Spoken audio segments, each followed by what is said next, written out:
Salut à tous les amis, on se retrouve aujourd'hui pour une nouvelle vidéo et ce dimanche là, comme je vous ai demandé lors de mes lives sur ma chaîne secondaire, je me demandais est-ce que vous voudrez que je vous présente mon setup de live. Donc comme c'est plus technique, j'ai décidé de vous faire ça sur cette chaîne là parce qu'on va parler un peu plus approfondi. On va parler de différentes choses, voilà je rallume ça comme ça c'est éteint. Donc je vais vous présenter comment j'ai tourné mes lives cette semaine. Si vous avez vu jeudi soir, qui était censé être le dernier live des vacances et avant du moment comme je rentrais, je n'ai pas la fibre. Il n'a pas eu lieu, j'ai eu un léger problème. J'ai eu un temps d'écran avec un code qui s'est activé, j'ai dû tout refaire mais c'est bon. Donc je peux enfin vous le présenter. Donc je vais me munir de cette caméra que j'adore de chez DJI, qui est la première version de l'Osmo Pocket. Donc si DJI voulait m'envoyer la deuxième version, vous êtes les bienvenus pour que je puisse l'essayer. Donc voilà. Alors attendez. On va faire ça et on va faire enregistrer. Alors juste là pour commencer, vous avez l'ordinateur principal, avec l'ordinateur avec lequel je stream et tout. Ah, attendez. Voilà. Si vous avez l'ordinateur. Alors juste là, vous êtes censé avoir le micro, mais le micro, je vous l'ai mis juste là pour que vous m'entendez bien. Juste au-dessus de la caméra. Ici, vous avez une webcam de chez Logitech qui est, je sais pas si c'est une 720p, bon, il fait pas la focus. Alors là, vous avez un clavier. Regardez ce qui est bien sur ce clavier. Sur cet écran, j'ai mis une table de mixage vidéo qui vient du logiciel OBS.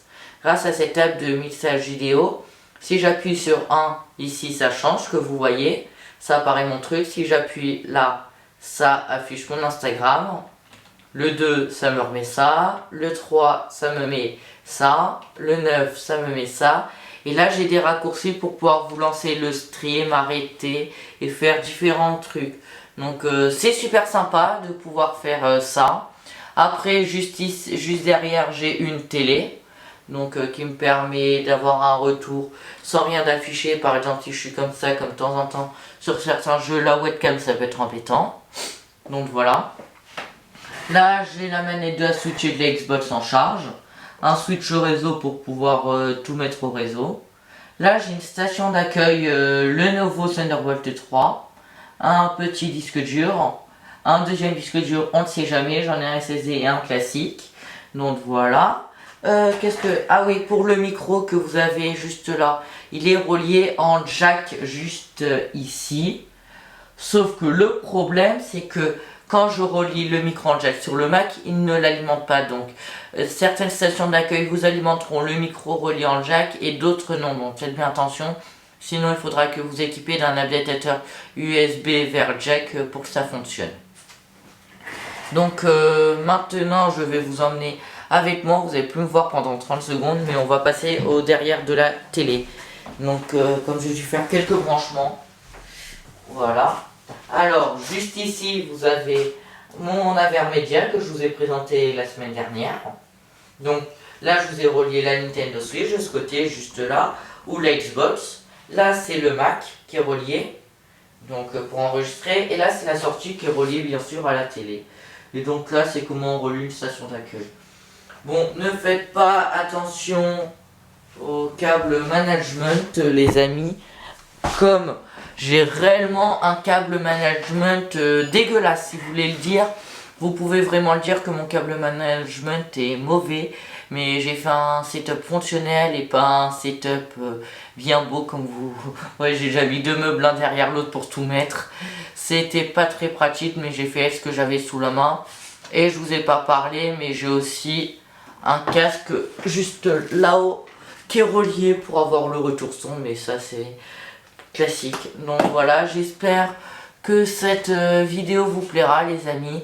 Donc je vous ai fait une vidéo assez rapide donc sur ça, mais à savoir sur OBS, faites attention à la configuration et à la puissance de votre ordinateur.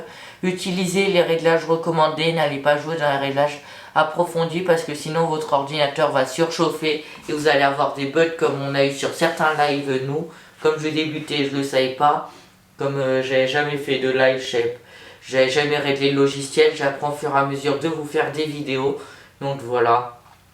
Sinon, n'hésitez pas à vous abonner à mes chaînes YouTube. Si vous voulez soutenir Ma chaîne, mes chaînes YouTube, vous avez le lien de mon compte Tipeee dans la description. C'est Ilonondated de Gaming parce que je l'ai fait pour l'autre chaîne, mais bien, ne vous en faites pas, vous en aurez bientôt un exclusivement à cette chaîne YouTube. Donc voilà. Sinon, je vous ai tout dit. Si vous avez des conseils à me donner pour mes lives pour que ça fonctionne mieux, je n'ai plus de problème. N'hésitez pas à me le dire, je suis preneur et donc les prochains lives normalement auront lieu dans mon setup classique que vous connaissez tous, que je vous ai présenté en début d'année. Mais je vous referai peut-être bientôt une vidéo setup parce que j'ai modifié 2-3 trucs que vous pourrez voir. N'hésitez pas à me le dire si vous voudrez, on fera ça en début d'année prochaine. Tranquillement, on n'est pas pressé, hein. Faut bien que je puisse vous proposer du contenu tout au long de l'année. Et donc, je vous ai tout dit par rapport à cette vidéo. J'espère que cette vidéo vous aura plu. N'hésitez pas à vous abonner à ma chaîne YouTube qui s'affiche là, à ma chaîne secondaire qui s'affiche là, et allez voir ma dernière vidéo qui était là, à mettre un petit commentaire si celle-là vous a plu et un pouce bleu. C'était Tête de Game. Je vous souhaite une très bonne journée et une très bonne soirée. Salut, salut, bye bye.